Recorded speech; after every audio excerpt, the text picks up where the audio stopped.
السبعينات قدو لها الساكو وطلع في الكار اللي غادي لطنجة، قاصد يهاجر لأوروبا.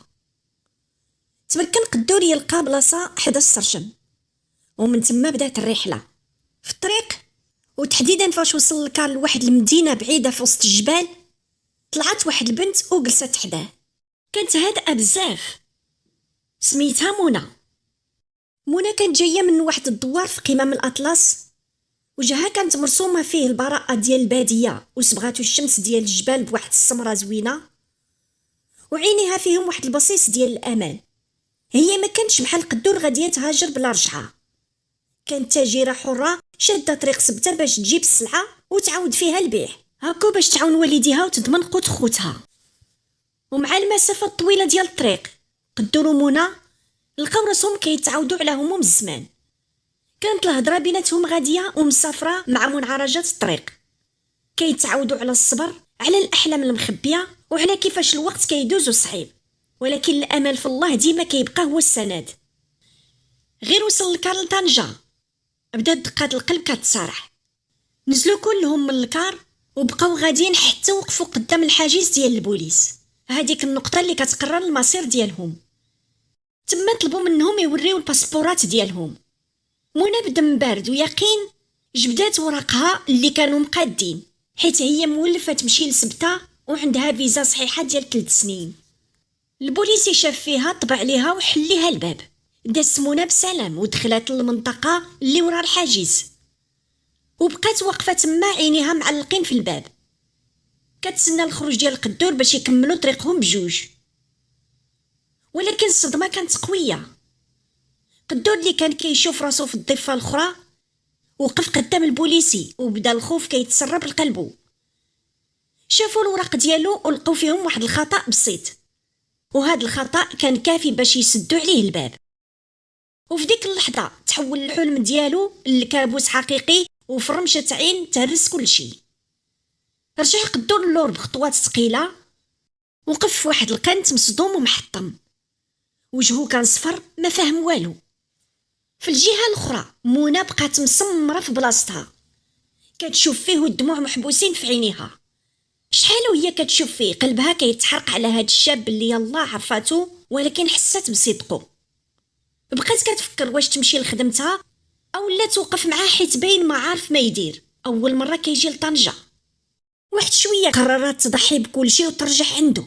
دخلت منى وقفت قدامه، صوتها كيرجف بالخوف عليه، وقالت ليه: ما قدرتش نخليك هنا بوحدك يا قدور، قلبي ما طوعنيش نخليك في هاد الحاله، خاصني نطمئن عليك. واش بغيتيني نوصلك لمحطه الكيران؟ قدور اللي كان غارق في خيبته شاف فيها بواحد النظره ديال الامتنان مخلطه بالياس، وقال ليها: الله يجازيك بالخير منى، غير سيري كملي طريقك، ما تخليش خدمتك تضيع على ودي، انا غادي نرجع للصويره، يمكن هاد السفر ما فيه الخير. وملي جا قدور يوقف ويجمع راسو باش ينسحب بكرامته، ما قدرش يشد راسو. الصدمه كانت قوى من الجهد ديالو، والركابي خانوه في ديك اللحظه. طاح قدور سخفان، غيب على الدنيا وما بقى حاس بوالو. تما بدا منى كتغوت بواحد الصوت كله خوف، وترجات الناس اللي دايرين بهم باش يعيطوا على الاسعاف دغيا. وقفت عليه وقفه ديال بنت الاصل، وباش ما تضيع عليه الامانه وسط هذيك الروينه والزحام، حيدت ليه الساك الصغير اللي كان معلقو، اللي فيه كاع فلوسو ووراقو، وخباتو عندها، وجمعت حتى الساك الكبير اللي كان فيه حوايجو. جات الاسعاف وهزات قدور للسبيطار، ودوز تما ليله كامله صعيبه بسبب الصدمه النفسيه. وفي هذيك الليله منى هي اللي تكلفت بكل شيء، خلصت المصاريف كامله بلا تردد. طول الليل وعينيها ما ضاقت النوم، وهي غاديه جايه بين السبيطار والفرماسيان، وبقات واقفه على راسو حتى بدا كيرد الروح. الصباح فاش بدات الشمس كتشرق على مدينه طنجة، خرج قدور من السبيطار والروح بدات كترجع فيه بشويه بشويه، واخا بقى فيه الصدمه.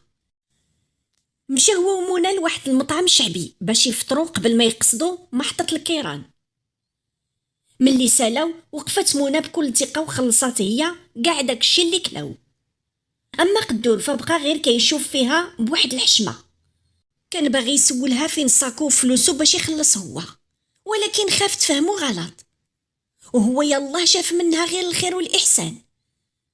منى بذكائها فهمت اشنو كيدور في بالو، ولكن فضلت تسكت وتخلي الامانه حتى لوقتها.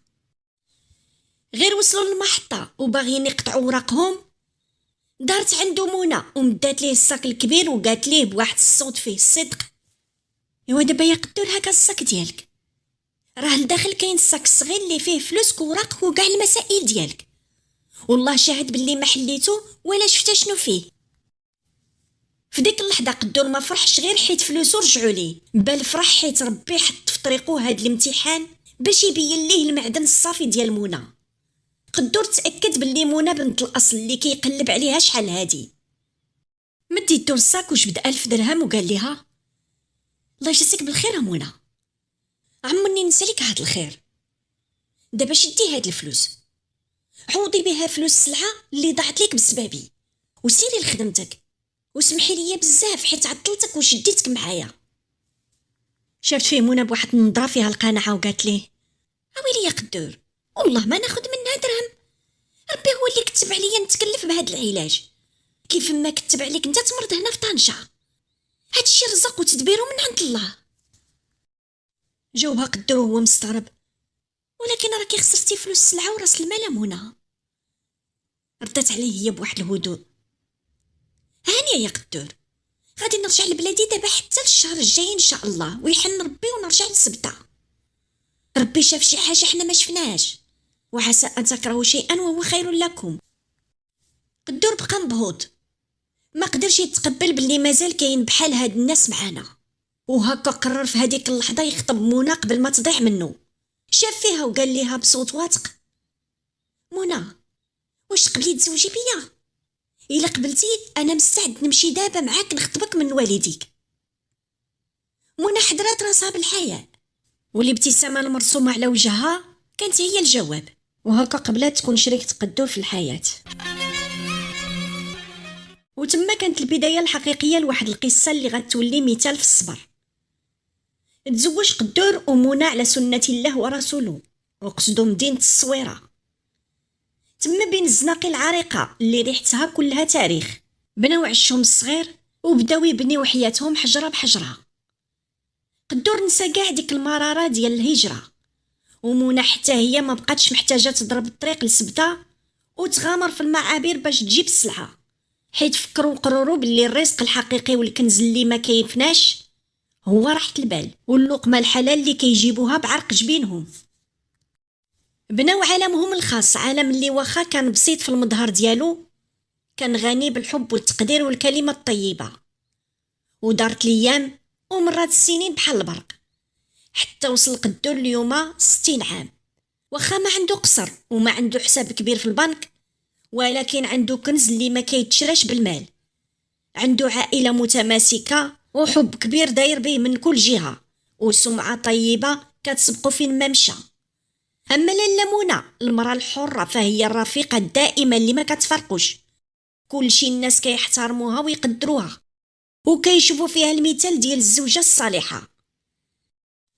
كتجلس حداه في داك المحل الصغير ويتقاسموا المره والحلوه ديال الدنيا. ربي ما خيبش نيتهم الصافيه، رزقهم الله 3 ديال الولاد اللي هما التمره ديال هاد الكفاح: حميد، سناء وعثمان. نبداو بحميد، الولد الكبير اللي حرق لفرنسا الجنه كما كيقول. ساعه لقى راسو كيعيش الوجه القاصح ديال الغربه، داك الوجه الحقيقي اللي ما كيبانش في الواجهه ولا في التصاور اللي كيوصلوا للبلاد. الصعوبه عند حميد ما كانتش غير في الثمانه ديال الخدمه ولا في العائق ديال اللغه، الصعوبه المره هي انه كيعيش حراق بلا اوراق وبلا هويه كتحميه، وبلا حتى شي سند قانوني يضمن له كرامته في ديك البلاد. هاد الشاب اللي راه في قمه العطاء والقوه ديالو ولا للاسف عايش بحال شي شبح وسط مدينه الاضواء. كان كيضطر يخدم بسريه النوار باثمنه طايحه بزاف وبلا حتى شي حق من حقوق الشغل. وفوق هادشي كله لقى راسو قدام حيط مسدود وهو كيحاول يندمج في ثقافه ما كترحمش اللي بحالو. الثقافة كتشوف فيه غير براني، ما عنده وجود قانوني. ولا حميد كيعيش في واحد الرعب يومي ما كيتسالاش. اي طوموبيل ديال البوليس دازت حداه كيقفز قلبو بالخلعه. حميد كيحس باللي الحيوط ديال هاد المدينه كتضيق عليه نهار بعد نهار، وكل نهار كيطيح فيه الظلام كيزيد عنده الشوق لريحه البلاد وليدين مولا الليمونه اللي كان كيقبلهم وتدعي معاه بدعوية الخير. حميد دابا وصل لواحد القناعه مرة سكنات ليه في الذات، باللي الدل في الغربه راه قصح وامر بزاف من الفقر وسط البلاد وبين الحباب. ولا كيفكر ليل ونهار غير يرجع لبلادو ويشم ريحه الحريه الحقيقيه، حيت فهم باللي تماك واخا هو في قلب اوروبا راه مسجون وسط قفص ديال الخوف ومحكوم عليه بالهروب المستمر. سناء البنت الوسطانيه اللي حتى هي خداتها الاقدار بعيد على ريحه الصويره وحضن والديها. سناء تزوجت بواحد الراجل في مدينه برشيد ولقات راسها كتعاني حياه الغربه في مدينه بعيده والوحشه ديال والديها. سناء للاسف طاحت في واحد الراجل بخيل لاقصى درجه، ماشي غير بخيل في الفلوس بل حتى في المشاعر والكلمه الطيبه. ما كيشري ليها والو ومحرم عليها ابسط الحقوق، وفوق هاد المراره كامله كان كل نهار كيذكرها باللي هو اللي كيصرف عليها وهو اللي كيوكلها ويشربها، وخاصها تقول نعم لاي حاجه قالها لان عنده فضل عليها. هاد الحقره خلات سناء تحس باللي كرامتها تهرست، وفي الفتره الاخيره سناء وصلت ليها العظم وما بقاتش قادره تصبر على هاد الدول اليومي. ولات كتفكر بجديه تطلق من هاد الراجل البخيل وترجع لدار والديها معززه مكرمه. لكن امها لاله منى بالحكمه ديالها وخوفها على شتات الدار كتحاول ديما تنصحها بالصبر وتطلب منها تزيد تسمعها، وايضا مره كانت كتعطيها باش تشري اللي بغات. اما عثمان الولد الصغير ديال الدار فكان هو الامل اللي كيشوف فيه الحاج قدور تمره ديال كاع داك الكفاح. عثمان قرا واجتهد حتى شد الاجازه في العلوم وكان كيحلم يكمل الماستر ويدير مستقبل كبير، ولكن الابواب تسدات في وجهه ولقى راسو ضحيه ديال البطاله اللي ما كترحمش. بقى عثمان جالس بلا خدمه حتى قرر في الاخير يخدم مع با في داك الحانوت الصغير ديال الحوت. وهذا الشيء هو السبب اللي نوض الصداع ليل ونهار بين الحاج قدور وولده.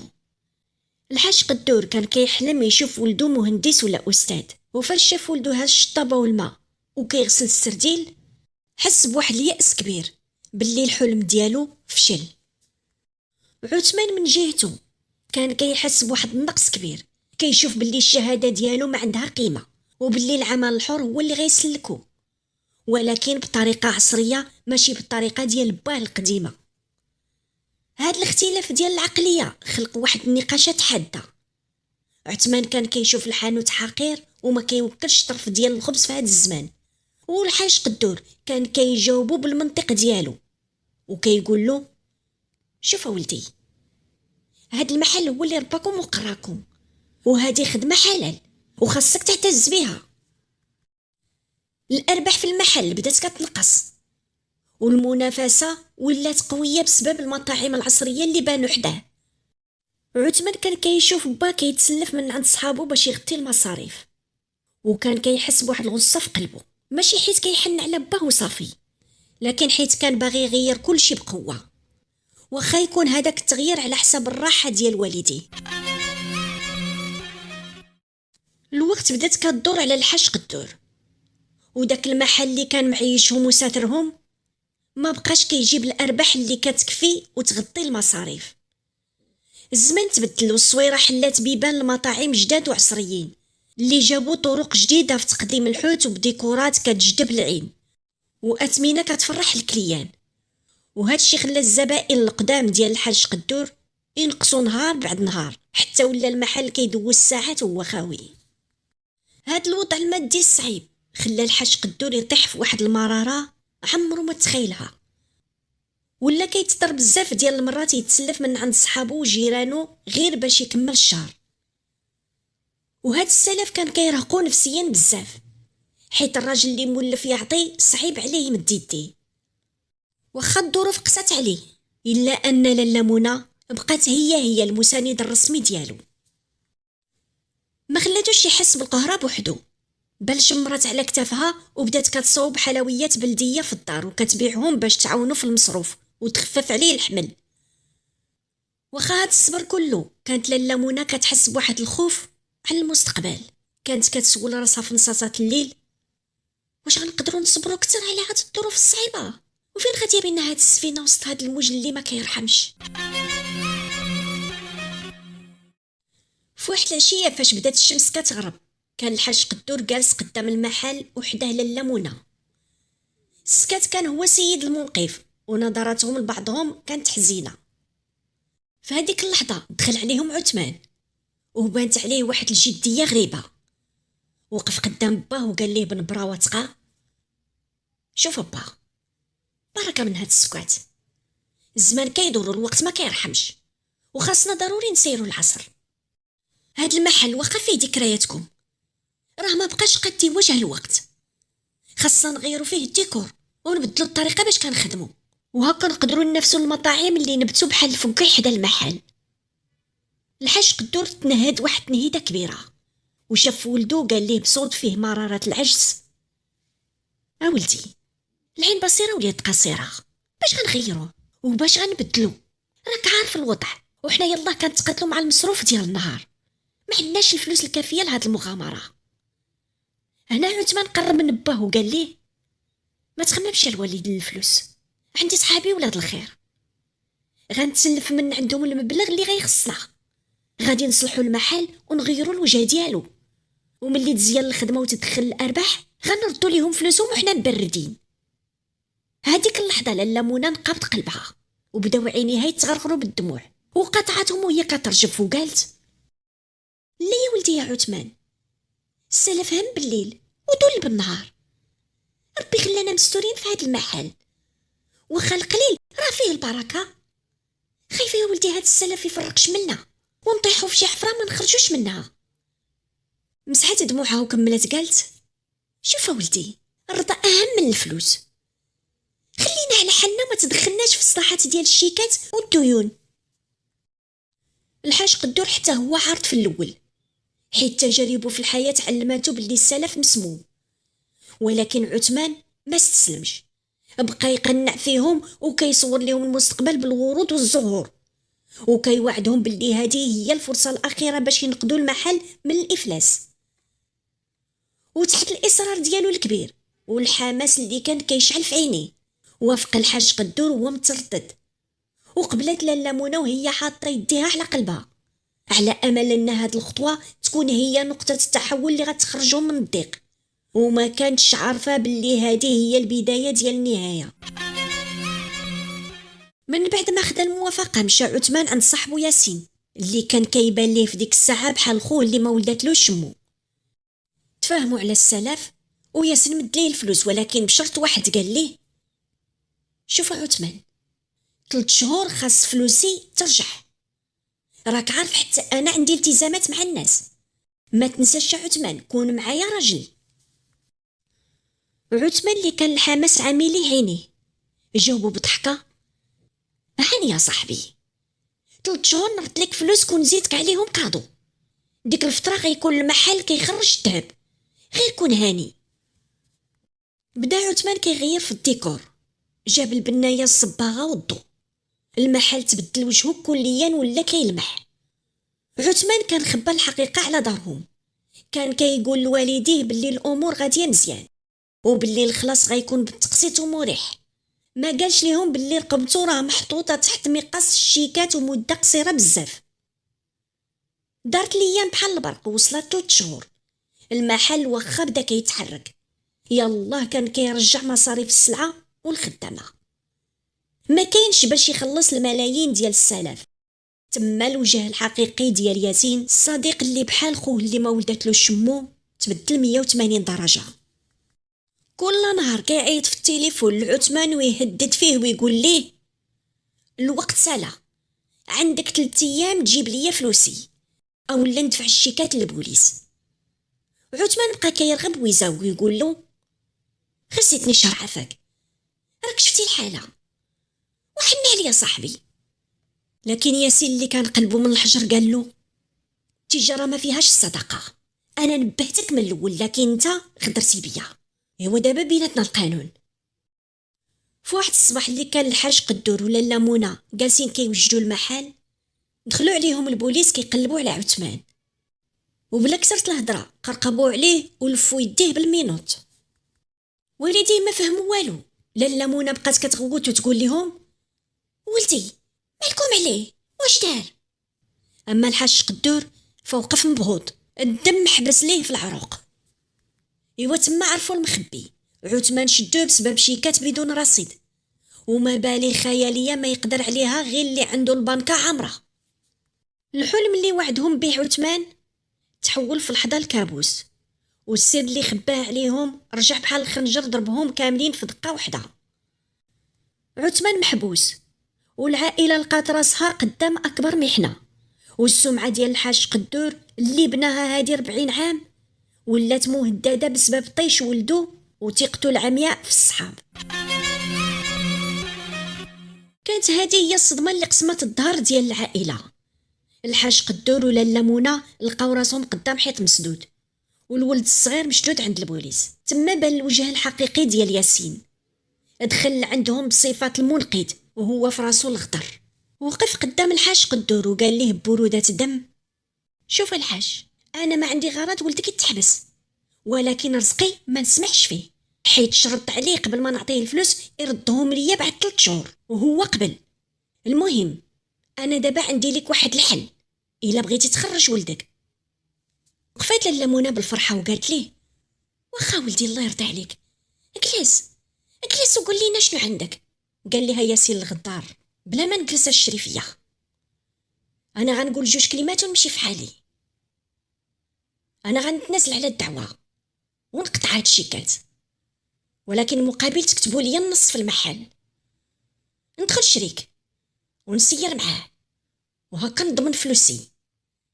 الحاج قدور اللي شاف مراته لمونة فرحانه تعنق ولدها تبدل دغيا وجهها بالصدمه والبكا والنواح، تزير قلبه وحس حتى هو بالبكيه، وهكا وافق هو كيتجرع مرارات الفشل والعجز.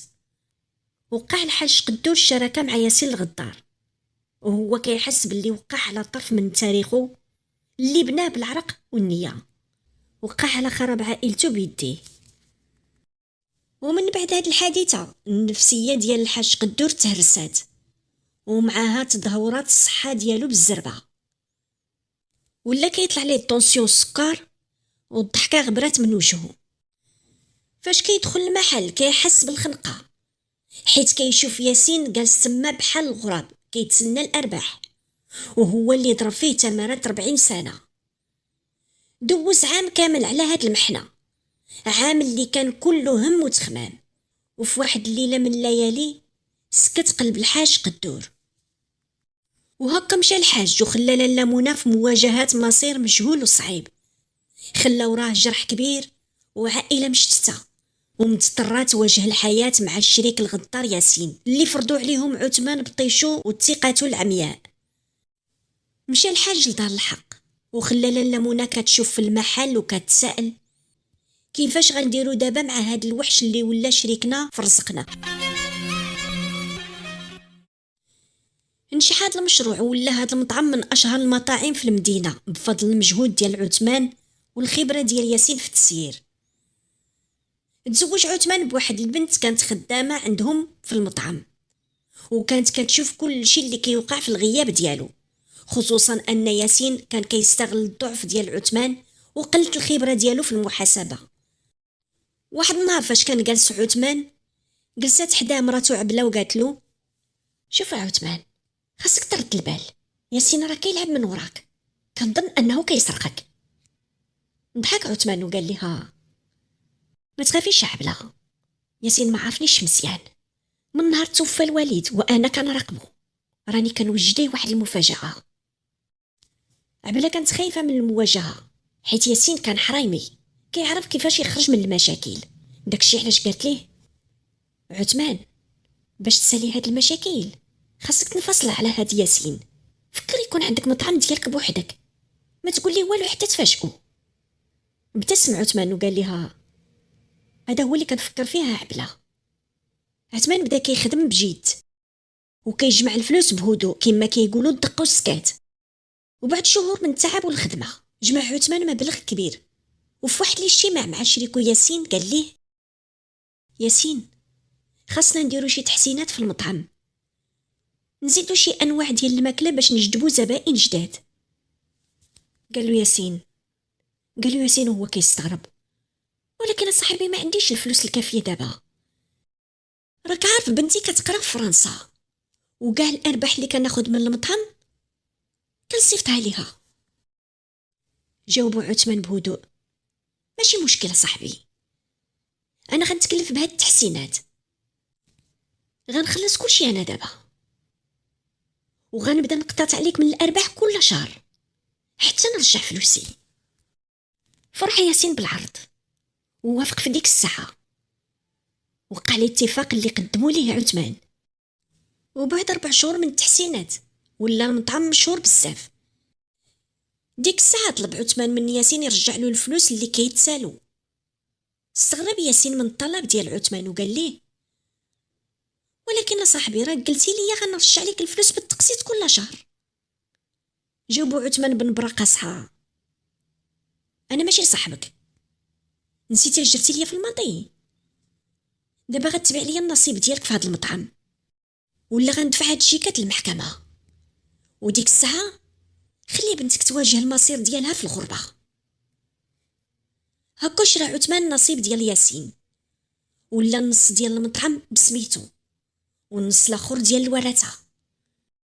ولكن عثمان ما خبر حتى واحد من عائلته باللي شرا النصيب ديال ياسين. هادي كانت خطه اخرى في راسو، حيت قرر يسيطر على المطعم كله. وكل مره فاش كيمشي يزور مو كيقول ليها باللي المطعم ما كيربحش والمصاريف طالعه وممكن يبيعوه باش ما يخسروا. هادشي كله حيت كان كيخطط يشري الحصه ديال مو خوه واختو بقل ثمن، باغي يستغل قله الخبره ديالهم في التجاره. وفي هذه الظروف الكئيبه جات صدمه اخرى للعائله. بحكم القانون تطرد حميد ومجموعه ديال الشباب المغاربه اللي ما عندهم الوراق الارض الوطن. وهكا رجع حميد للصويره وهو حامل معاه خيبه امل ومرارات الجنازه ديال باه اللي ما حضرهاش. اما الاخت ديالو سناء، الحياه ديالها في برشيد زاد صعبت. راجلها كان كيشوف النجاح ديال عثمان من البعيد والغيره عمرات قلبو. بدا كيضغط عليها باش تطلب حقها من الورث ديال باها، خصوصا الارباح. كان باغي حتى يديه على الفلوس. فاش رفضت طلقها وجرى عليها من الدار مع بنتها الصغيره. رجعت سناء للصويره ولقات ان دار والديها ما بقاتش كيف ما خلاتها. المطعم كان كيربح مزيان، ولكن خوها عثمان كان كيشكي باللي ديما غادي للخسران. حميد اللي جا من فرنسا وتعلم شي حوايج من الغربه ما كانش كيثق بكلام خوه عثمان، فقرر يراقب المطعم من البعيد. وهكا كيراقب كل نهار المطعم ويسجل شحال من زبون دخل ليه. وبعد سيمانه ديال المراقبه بان ليه باللي المطعم كيربح بزاف، خصوصا في الويكاند. مشى عند مو بلغها بداكشي اللي شاف وباللي عثمان كيسرقهم. لاله منى طلبت من حميد يخليها هي اللي تهضر معاه. في نهار الجمعه كيف العاده جا عثمان ومراته عبله باش ياكلوا الكسكسو عند مو لاله منى. من بعد ما تلاو الماكله وشربوا اتاي بدات لاله منى تهضر بهدوء وكتشوف فيه بحال الا كتمهد الموضوع مهم. قالت ليه: عثمان كيف عمل المطعم؟ تصدم عثمان بهذا السؤال المفاجئ وحاول يغطي على ارتباكه ورد عليها: المطعم غادي في الخسران مهمتي، راه بصعوبه باش كنوفر الخلاص ديال الخدامه. قالت له مو تاني وهي كتشوف في عينيه: ولكن اللي بلغني المطعم عامر طول السيمانه خصوصا في الويكاند. شك عثمان في حميد وقال لها هو كيشوف فيه: شكون قال لك هادشي يا ميمتي؟ الاغلبيه ديال الوقت كنشو الدبان. في ديك اللحظه تدخل حميد وعينيه مباشره في عينين عثمان وقال له بهدوء: داكشي اللي شافت امي هو اللي شفت حتى انا عثمان، الكليان كتار الله يبارك. سكت عثمان وعبله بقات تدور في عينيها يمين وشمال بحال البومه. اما لاله منى فشافت في عثمان بواحد خيبه الامل وقالت ليه بصوت رزين: هاد المحل ولدي هو إرث، ما تحرمش خوتك من حقهم، راه شويه بالحلال ولدي احسن من بزاف بالحرام. عثمان ما تسوقش الكلام موخوه، كان كيشوف ان كل شيء اللي وصل ليه كان فضل مجهوده هو وافكاره هي اللي حولت هاد المحل الحقير لمطعم مشهور. شاف فيهم باحتقار وقال: انا اللي طورت هاد المحل، هادو افكاري ومجهودي، وكنت السبب باش تكون عندنا سميه في هاد المدينه. لولا المجهود ديالي كان هاد المحل تسد شحال هادي. دخل يدو في جيبو وخرج 500 درهم اللي كان كيعطيها لمو كل سيمانه، وحطها ليها فوق الطبله بعنف، وقال ليها بواحد النبره ديال التعجرف: شوف امي، هذا هو الحق ديالكم الاسبوعي، وهذا المبلغ هو اللي غتبقاو تاخذوه مني. تصدمات لاله منى من قصوحيه القلب ديالو. اما حميد فعينه يشعلوا بالغضب. يلا كيبغي يشد عثمان، ولكن مو حبساتو قالت ليه: خليها حميد، الايام غادي تجيبو لعندي. هزات لاله منى الفلوس ورماتها على وجه عثمان، وقالت ليه بصوت ضعيف ولكن مؤثر: عمر الفلوس ديال الحرام كتشري راحة البال ولا السعادة. داكشي اللي خديتيه بالحق ما غاديش يبارك لك الله فيه. تفكر ان هاد المحل فيه المجهود ديالي وديال باك الله يرحمه. شاف عثمان في مراته عبلة ودار ليها حركة براسو وخرجوا بلا ما يقولوا حتى كلمة. لاله منى اللي كانت ديما قوية قدام الأزمات اللي مرات عليهم قررات ما تستسلمش حتى دابا. مشات لواحد الصندوق قديم بين حوايجها وخرجت منه الذهب اللي خباتو لدواير السمان. عيطات على ولادها سناء وحميد واقترحات عليهم انها غتبيعو باش يفتحوا مشروع جديد. قالت لهم: شوفوا ولادي، من نهار بدا كيدخلني الشك في التصرفات ديال عثمان والنعاس ما بقاش كيجيني، وليت نخمم ليل ونهار، خايفه يجي شي نهار اللي يقطع علينا فيه المصروف. وهكا بديت نفكر على شي مخرج اللي يخلينا مستورين. سمعوني مزيان، انا فكرت نحلو مشروع ديالنا نعيشو منه بكرامتنا، ولكن هادشي راه كيطلب منا خدمه صحيحه وصبر، خصوصا في البدايه. قال لها حميد اللي بان عليه الياس: ولكن امي انتي. قاطعته لاله منى وقالت ليه: بلاتي، انا مازال ما كملت كلامي. انا فكرت ندير مشروع ديال الدجاج مشوي على الفخر، ما فيه الخسران، ولكن غيطلب منا مجهود كبير. قالت لها سناء: ولكن امي انتي راهم كيحاربوا الماكله ديال الطبالي ولات. قطعتها حتى هي امها وقالت لهم: شفتكم كتقلبوا على السبه باش ما تخدموا. علاش شكون قال لك لاله سناء احنا غادي نديروا شي حاجه ضد القانون؟ حنا غادي نكريو محل حدا المعمل ديال الخياطه. قالت لها سناء: حدا مول شويه ديال الحوت، ومالو مزيان؟ قالت لها امها: اييه، راني مشيت وسولت على الكرا تما وهضرت مع مولات المحل، صدقت واحد السيده كتقرا معايا في الجامع. سكتت شويه لاله منى وبدات كتشوف فيهم. الحمد لله وجههم بدا كيتطلق وقالت لهم: المهم ولادي، خاص كل واحد فيكم يعرف المهام ديالو. بالنسبه لحميد، انت غادي تبدا تمشي للمارشي مع الصباح بكري وتشري الدجاج وتذبحو وتجيبو لينا انا وسناء، نغسلوه ونديرو ليه التتبيله ديال امي الله يرحمها، ونحطوه يبات في الثلاجه ليله كامله. وفي الصباح غادي تديه انت حميد وتحطو في الثلاجه اللي غتكون في المحل. ايوا واللي جا شويه ليه فوق الفخر وقدموا ليه مع طريف ديال الخبز. اش بان لكم؟ فرحوا بجوج بهم بهاد الفكره ديال المهم. في الغد مشاو كاملين باعوا الذهب ومباشره مشاو كراو المحل وشراو اللوازم ديال المشروع. في ظرف اسبوع بداو الخدمه. في الاول كانوا الناس قلال، لكن مع الوقت بدات الناس توحش التتبيله السريه ديال لاله منى اللي كانت مخلطه من التوابل المغربيه التقليديه، وعطات للدجاج واحد البنه ما كتلقاش في بلاصه اخرى. وبعد 6 شهور نجح المشروع بزاف وكثر ما كانوا كيتخيلوا. ولات الشهره ديال الدجاج لاله منى في كل بلاصه في المدينه. واللي زاد في الشهره ديالو هو الزياره ديال واحد من اشهر المؤثرين على الانترنت اللي دار لهم اشهار فابور وجلب لهم الزبائن من مدن مختلفه. العائله كانت خدامه بحال شي خليه النحل، كيتعاونوا في كل شيء، من الشراء ديال الدجاج حتى التقديم ديالو للزبائن. وفاش شافوا باللي الكليان زاد عندهم شراو جوج محلات اللي كتهز 30 طبلة في نفس الحي، وخدموا ناس اخرين معاهم.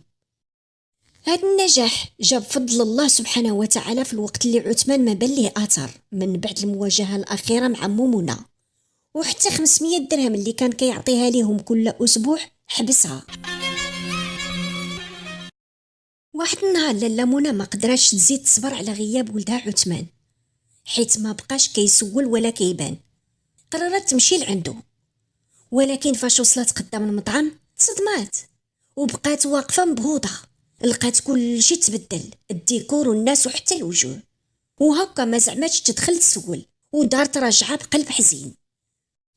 وهي غاديه في حالها وقف عليها محمد بطوموبيلتو الصديق القديم ديال عثمان وقال لها: امي منى، فين غادا في هاد الشمس؟ طلعي نوصلك. طلعت لاله منى وهي كتنهد وقالت ليه بنبره فيها بزاف ديال العتاب: جيت غير نسول على عثمان دابا فاش ما بقاش كيسول فيا، ساعه لقيت الدراري اللي خدامين ماشي هما اللي كنت كنعرف. محمد استغرب وشاف فيها بواحد الشوفه فيها الشفقه وقال لها: علاه امي منى ما فراسكش؟ عثمان ما بقاش تما هاتي شحال. هنا لاله منى تخلعات وقالت ليه وصوتها كيرجف: عثمان مالو محمد؟ هذا راه ولدي، مالك ساكت؟ واش وقع ليه شي حاجه؟ محمد نهد وقال لها: عثمان خاف من خوتو يطالبوه بحقهم في المطعم وفي الدار اللي شرا، وهو يكتب كل شي بسميت مراتو عبله، لكن غير دازت 6 شهور طلبات منه الطلاق وجرات عليه من الدار ومن المطعم ولاحتو في الزنقه. دابا راه مكرفص، كرابيت في اوتيل صغير على قد الحال، وخدام سرباي في واحد القهوه يلا كيجيب باش يخلص كراه. ما رداتش عليه لاله منى حيت ما عندها جهد باش تزيد كلمه. غطات وجهها بيديها وبكات بحرقه، بكات على ولدها اللي ضاع، وعلى راجلها اللي مات مفقوس، وعلى القناعه اللي ضاعت مع ولاد هاد الوقت. لاله منى كانت حزينه على داكشي اللي سمعته على ولدها عثمان، ولكن عزه النفس ديالها خلاتها ما تقلبش عليه. واخا قطع عليها المصروف وخدا المحل اللي ماشي من حقه وباين انه زور الوراق، والاكثر من هذا كتبوا لمراتو، الا ان لاله منى كانت حزينه عليه بزاف. ما كتنعش بالليل، الشي اللي خلى صحتها تدور. في واحد النهار نسات لاله منى ما دارت الملحه في التتبيله ديال الدجاج، واكتشفها حميد اللي كان كيدوق قبل الزبائن، وهكا كل مره كتنسى شي حاجه. الشي اللي خلى بنتها سناء تديها للطبيب اللي قال لها بلي الضغط ديالها طالع بزاف. عطاها ريجي مطلب منها ترجع لعندو في السيمانه الجايه، وإلا ما تحسنات عاد غادي يعطيها الدواء. ملي خرجوا من عنده قالت لاله منى لبنتها سناء: انا ما محتاجاش الدواء ولا محتاجه الطبيب، ولدي عثمان هو اللي طلع لي الضغط. فهمت سناء قصد امها وما علقتش على كلامها. في الصباح الموالي مشات بلا ما تعلم امها باش تقلب على خوها عثمان. كانت عارفه من صاحبه فين كيخدم، كان عثمان كيخدم في واحد المطعم في المدينه القديمه. دخلت عليه لقاتو كيغسل الماعن، وملي شافها طاح التبصيل من يدو، جرت لعندو وعنقاتو وهي كتبكي بحرقه وقالت ليه: يلا عثمان، امي بغاتك. جاوبها: امي؟ لا يا سناء، ما نقدرش نشوف في عينيها، ما نقدرش يا سناء، راني ما كنعش، قلبي فيه واحد العافيه مكرات نرد بحياتي اللور. شدته سناء من يدو قالت ليه بصوت حنين: امي مرضات بسبب اللي دارتو فيك مراتك عثمان. تخلى عثمان ملي سمع هاد الكلام وهز راسو وشاف اختو اللي كملات كتقول: خويا كلشي في راسنا، امي ما بغاتش الفلوس، حنا دابا قويين بفضلها، درنا مطعم اخر وبالفضل ديال الله نجح في ظرف 6 شهور. امي بغاتك انت عثمان، بغات ولدها اللي ما كيسولش فيها. شاف فيها عثمان وحد الراس وهو حشمان وقال: انا خايفه سناء، ما نقدرش نواجهها، راني هنتها وخدلتها وكنت سبب في المرض ديالها، خايف لما تسمعش ليا. قالت لي سناء: فعلا عثمان، الام ما كتنساش اللي درتيه فيها، لكن قلبها ما عمرو يقدر يتحمل يشوف الاذى في ولادها. يلا معايا، هي ما عارفاش انني جيت لعندك، خلينا نسدو هاد الباب، راه ديما كتسناك. شديتو سناء من يدو حيت الطابليه اللي كان لابسه وخرجوا. ملي شافتو لاله منى ما قالت حتى كلمه، عينيها كانوا كيهضروا، بقات غير كتبكي. ركع عثمان قدامها وحط راسو على ركبتها وبكى حتى هو بحرقه. مدات يديها وحطتها على راسو وقالت ليه واحد الصوت هادئ: المهم رجعتي لينا ولدي، ما ذكرته بتا حاجه من الماضي وما عاتباتو على والو. الرجوع ديالو كان احسن حاجه وقعت. من بعد ما رجع عثمان لحضن مو، داز شهر وهو كيرمم في جرحو. في واحد العشيه لاله منى شافت فيه وقررت تحيي فيه داك الامل اللي مات، وقالت ليه: شوف ولدي، باك الله يرحمه كان كيحلم يشوفك في اعلى المراتب. دابا جا الوقت فين ترجع لطريق العلم وتكمل قرايتك. عثمان اللي ولا في لغه الفلوس والمشاريح ونسى ريحه الكتوبه تصدم وشاف فيها وقال: ولكن امي راني كبرت على القرايه والوقت فات. ردت عليه لاله منى بواحد الرزانه وحكمه: العلم ولدي ما عنده عمر، كمل قرايتك يا عثمان وحقق الامنيه ديالي وديال باك اللي مات هو كيتسناك تكون شي حاجه كبيره. شكون عرف، يمكن تنجح وترشح حتى انت في الانتخابات وتولي وزير وتخدم بلادك. ابتسم عثمان فاش شاف الاصرار في عينين مو، وحس بلي هذه هي الفرصه باش يمسح كاع الاخطاء اللي دار في حق مو وباه. رجع عثمان لمدرجه العلم وبدا كيسهر الليالي مع الكتوبه. ومن بعد مجهود كبير وصبر ايوب، جا اليوم اللي جاب فيه الله الفرج وخدا شهاده الماجستير بامتياز. في ديك اللحظه عثمان ما حسش غير بالنجاح، بل حس باللي باه راضي عليه في قبره. جا لعند مو وهو طاير بالفرحه. لاله منى شافت فيه بواحد النظره فيها الفخر ممزوجه بالرزانه، حطات يديها على كتفو وقالت ليه هاد الكلام اللي غيولي هو القاعده ديال حياته من هنا للقدام. قالت ليه: شوف ولدي، الرزق اللي كيجي بالزربه كيمشي في هبه، والمال اللي كيتجمع بالغدر كيتشتت في القار. دابا يا ولدي العلم اللي في راسك هو السلاح اللي ما كيخونش، والرضا ديال الوالدين هو الساروت اللي كيفتح البيبان اللي ما كيتحلوش بالملايين. وعقل مزيان، عيش بالنيه وربح بالحلال، وكون راجل قبل ما تكون وزير، حيت الكرسي كيمشي والكلمه الطيبه هي اللي كتبقى. الله كبير.